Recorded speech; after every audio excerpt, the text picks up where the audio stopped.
নমস্কার বন্ধুরা, আমি সাথী। আপনারা দেখছেন আমার সাথে গ্রিন ড্রিমস অ্যান্ড সাথীস ব্লগ।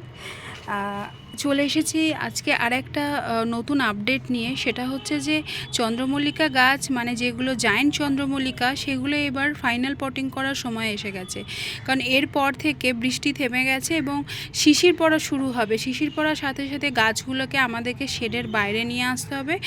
তা না হলে গাছের যে গ্রোথ, সেটা কিন্তু আমরা যথাযথ পারবো না। এই বছর গাছের গ্রোথ অনেকেই করতে পারেনি, তার কারণ হচ্ছে এত বৃষ্টি হয়েছে। আমার বোধহয় অসংখ্য গাছ, মানে অসংখ্য চন্দ্রমল্লিকা, যেগুলো শেডে থাকার পরেও অনেক ক্ষতিগ্রস্ত হয়েছে, 2-3টে মারা গেছে এবং অনেক গাছেই কালো কালো পাতা হয়ে গেছে। যেমন ওই গাছটা দেখতে পাচ্ছেন, ওই গাছটার যেরকম পাতাগুলো হয়েছে সেগুলোকে আমরা রিমুভ করে দেব এবং স্প্রে করব। সেটা নিয়ে আমি পরে আলোচনা করব।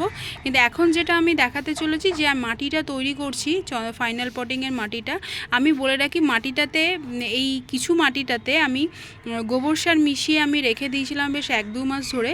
এখন যেটা মেশাবো নতুন করে, ভার্মি কম্পোস্ট আমার কাছে ছিল, তো সেটা আমি দিচ্ছি। আপনাদের চাইলে সাব পাউডারও একটুখানি মিশিয়ে নিতে পারেন। তো আমরা কি করব, প্রথমেই আমরা যেটা করব, একটু দেখতে থাকুন ধৈর্য ধরে। এই যে আমি ভার্মি কম্পোস্ট দিলাম, সেটা এর সঙ্গে মিশিয়ে নেব এবং এই যেগুলো আপনার শিকড় এগুলো রয়েছে, সেই জিনিসগুলো যেহেতু আমি আগে থেকে করে রেখেছিলাম, এর মধ্যে কিছু কিছু ঘাস গাছ এই ধরনের জন্মে গেছে। তো আমরা এইভাবে মিশিয়ে নেব, নিয়ে এরকম একটা 8 ইঞ্চি পটে আমরা এটাকে তুলে নেব। আমার এটা মেশানো অনেকটাই হয়ে গিয়েছিলো। আমার মাঝখানে মনে হলো যে ভিডিওটা করে রাখা দরকার, না হলে আপনাদেরকে আমি দেখাতে পারবো না ফাইনাল পটিংটা। আমি আপাতত এখানে আজকে 3টে গাছই করে দেখাচ্ছি, সব গাছগুলো করতে গেলে অনেক টাইম লেগে যাবে। তো আমি এখানে মাটিটা ভরে নিলাম। যারা এখনও অবধি লাগানোর কথা ভাবছেন বা লাগাননি, প্লিজ এই সময় লাগিয়ে নিন। আর কিন্তু সময় পাবে না, এরপরে গাছ লাগানো আর না লাগানো সমান হয়ে যাবে। যেমন আমি দেখাবো যে এর আগেও আমি গাছ লাগানোর পরেও বৃষ্টির জন্য সেই গাছগুলো ক্ষতিগ্রস্ত হয়েছে এবং আমাকে সেগুলো তুলে ফেলে দিতে হয়েছে।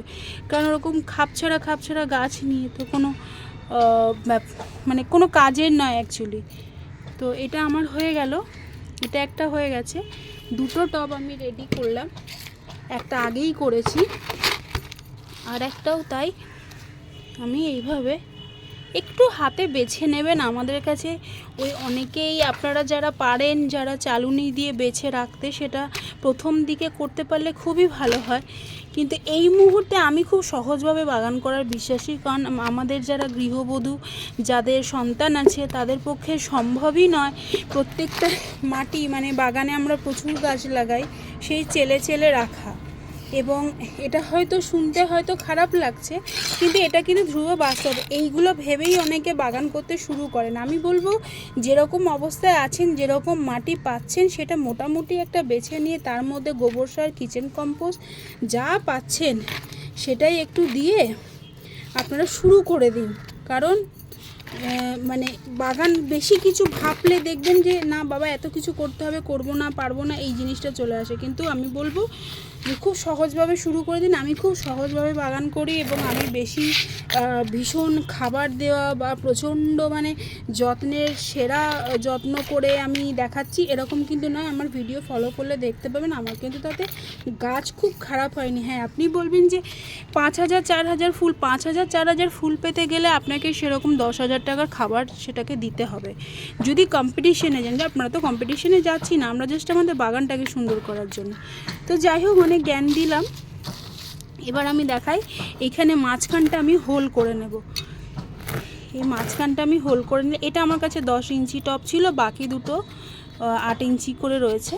তো কি করব, আমি দেখিয়েছিলাম আমি কিভাবে একটা মানে এই রকম একটা কাপের মধ্যে দিয়ে আমি জল খাওয়া বা কফি খাওয়ার বা কোল্ড ড্রিঙ্কস খাওয়ার যে কাপগুলোর মধ্যে আমি দেখিয়েছিলাম যে কিভাবে আমি গাছ লাগিয়েছি। এখানে অনেকে কমেন্টস করেছিলেন যে হোল করা হয়নি বলে গাছগুলো মারা যেতে পারে। তো আমি একটু গাছগুলো ওনাদের দেখাবো, আপনারা যদি আমার ভিডিও দেখে থাকেন। দেখুন, এটা হচ্ছে গাছ, এবং এইটি রুট বন্ড হয়ে গেছে। দেখতেই পাচ্ছেন যে রুটগুলো এত সুন্দরভাবে গ্রোথ হয়েছে এবং হালকা হালকা সুতোর মতো করে রয়েছে। আমি কি দেখাতে পারছি? হ্যাঁ, এইভাবে এবার কি করব, মাঝখানে এটাকে বসালাম, বসিয়ে চারিদিক দিয়ে মাটি দিয়ে আমি এটাকে সেটেল করে দিলাম। একটু টাইট করে গোড়াটা আমি দেব, নাহলে গোড়াটা আলগা হয়ে গেলে কিন্তু গাছটা লাগবে না, এটা আমি বারবার বলি। এবং যে পাতাগুলো কালো কালো এরকম লেগে থাকবে সেগুলোকে অবশ্যই ছিঁড়ে ফেলে দেবেন। এই এটা হয়ে গেল। এবং ফাইনালি আমি একটু জল দিয়ে দেব। কিন্তু আমি বলে দিই, লাগানোর পর আমি বলছি, এই গাছগুলো কিন্তু এখনই খোলা ছাদে রাখবেন না। আপনাকে কিন্তু গাছগুলোকে শেডের তলাতেই রাখতে হবে। পারলে আপনি কোনো মানে ঘরের ভিতরেই রাখুন, যেখানে অ্যাটলিস্ট রোদের আলোটা আসছে, কিন্তু ডাইরেক্ট সানলাইটটা লাগছে না। ডাইরেক্ট সানলাইট লাগলে কিন্তু গাছ ঝিমিয়ে যাবে। আমি আরেকটা দেখাই, এই যে রয়েছে, আমি বসিয়ে দিলাম। কোনো গাছের গ্রোথ খুবই ভালো হয়, কোনো গাছের গ্রোথ খুব কম হয়।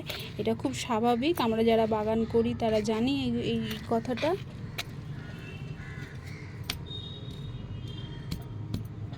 তো সুতরাং ভয় পাওয়ার কিছু নেই।